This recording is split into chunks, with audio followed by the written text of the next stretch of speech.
Morning, everybody. Morning. This morning's scripture is about loss.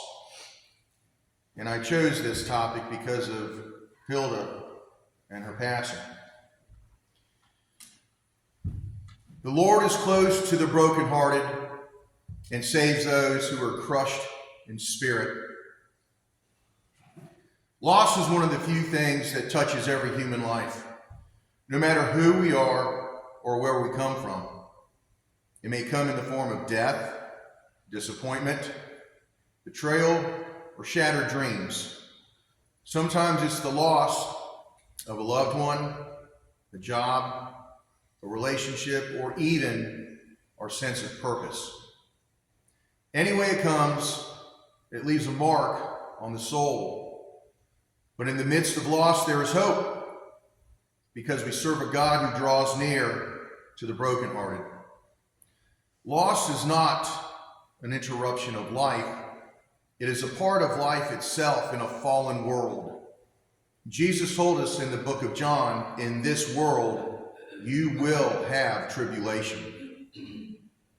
Loss is not a sign that God has abandoned us, which is what most people tend to believe. It's often the very place where he shows himself to us most powerfully. And the cross is the clearest example of this truth. God meeting humanity in the depth of pain and transforming what looked like total defeat into victory. Remember, Christ was the Son of God, and he was tortured, and he was put on that cross. And when he died, everybody thought, okay, it's over. That was just the beginning. When you face loss, the first question that rises, where's God in this? And the psalmist answers simply, he is close. In moments of deep sorrow, God doesn't shout instructions from heaven. He enters the room of our grief. Jesus himself was described as a man of sorrows, acquainted with grief. He knows what it means to lose. He wept at Lazarus' tomb, not only because Lazarus died, but because he felt the pain of death's weight on those he loved. Think about that for a moment. Sometimes we think faith means pretending not to hurt, but the Bible teaches us a different way. Faith is not the absence of tears. It is the presence of trust in the midst of those tears. And Job is a perfect example. When he lost everything, his children, his wealth, and his health, he fell to the ground and worshiped. Job didn't deny his pain, but he placed his pain in the hands of a faithful God. Loss without God leads to despair. Loss with God leads to dependence. The presence of God doesn't always take away the pain, but it gives us purpose within the pain. And Psalm 23 reminds us, even though I walk through the valley of the shadow of death, I will fear no evil, for you are with me. The valley is real, but so is his companionship. Grief is not something you get over. It is something you go through. Like waves, it comes and goes, sometimes quietly, sometimes hitting hard. But faith provides a steady anchor that keeps us from being swept away. And what is the stage? First, we acknowledge the loss. Denial never heals. Jesus didn't hide from his grief. He expressed it openly. And when he stood before Jerusalem, seeing the hardness of hearts and the spiritual decay, he wept. When we acknowledge our pain before God, we give him access to begin our restoration. In the second phase, we surrender control. Loss reminds us that we are not in charge. It strips away our illusion of control and invites us to yield to God's will. In Gethsemane, Jesus faced his own moment of anguish and said, "Not my will, but yours be done."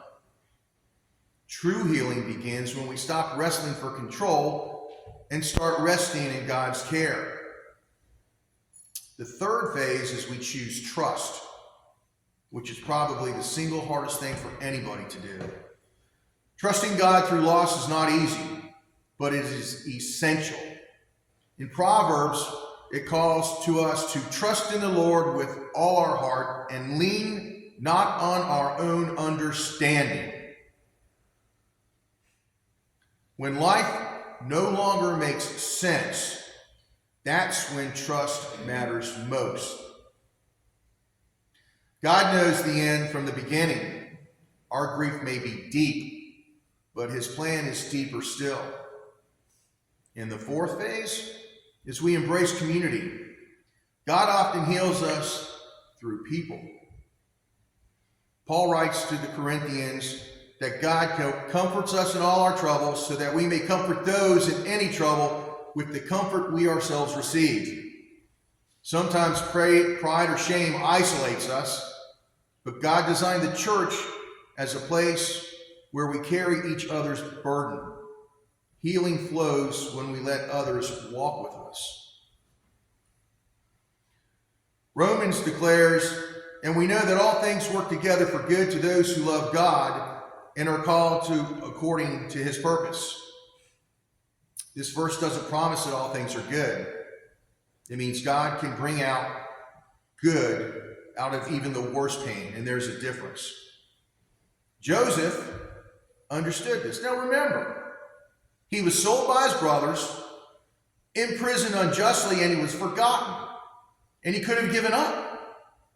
But years later, when God elevated him to a position of power, he saw the divine purpose behind his suffering. You meant it for evil, he told his brothers, but God meant it for good. Loss often becomes the soil where spiritual growth takes root. Some lessons can be only learned through tears. Compassion deepens, courage strengthens, and faith matures when we walk through the seasons of our loss. Our pain, once surrendered to God, becomes a platform for ministry, and what breaks us later can bless others. I remember, this is a long time ago, I was driving down the road. I was going through a very difficult time.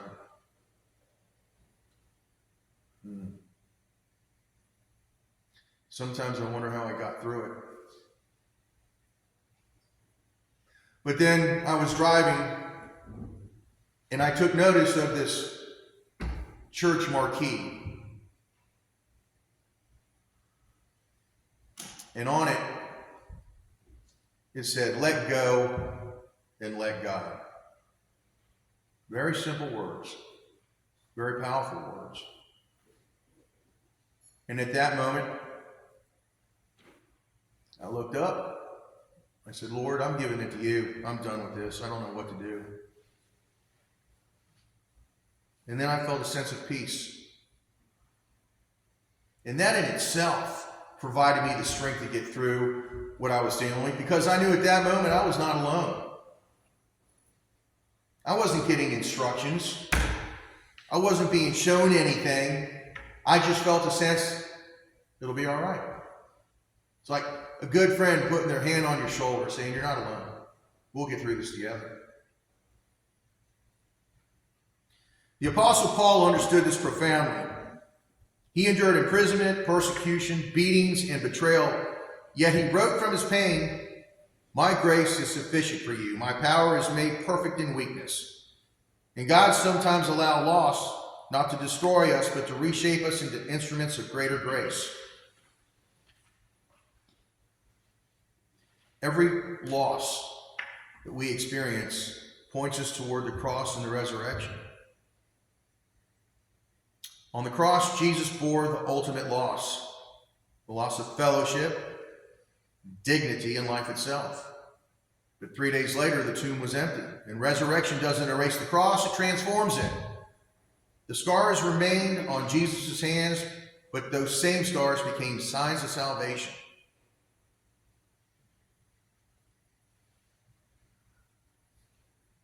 And that's very true. Sometimes the loss that we experience is difficult to understand. When I was 25 years old, I lost my mother. That was tough. And it coincided that I was getting out of the service after having served a 3-year active duty obligation. And I moved in with my dad. And we weren't really that close. But spending that time together, just him and I, it was tremendous. And I remember him waking me up in the middle of the night. He was pale as a ghost. And I was flying down Jefferson Avenue, got into Riverside, and I was the only one there. My brothers and sisters were elsewhere. So I called my oldest brother, Kenny, who lived in North Carolina. He was a professor at East Carolina, and he drove up that morning, and he stayed. And my sister-in-law, his wife, Carolyn, came up a little while later. And so Dad was in the hospital, and it seemed like he was getting better. And I was working at this point as a manager of the Racetrack gas station in Denby, which is now Raceway. And I had worked I'd gone to see him in the morning, and I said, well, I'll be back this evening. Well, I didn't make it, because I had to end up working a 14-hour shift, and by then I was exhausted, so that was on a Saturday. I went home, and Kenny left before me to go see Dad Sunday morning, and so I left, and as I'm walking into the room, Kenny's on the phone, "Don't let Tommy come."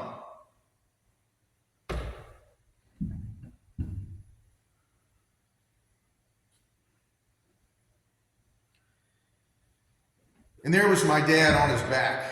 He passed away. And I was crushed.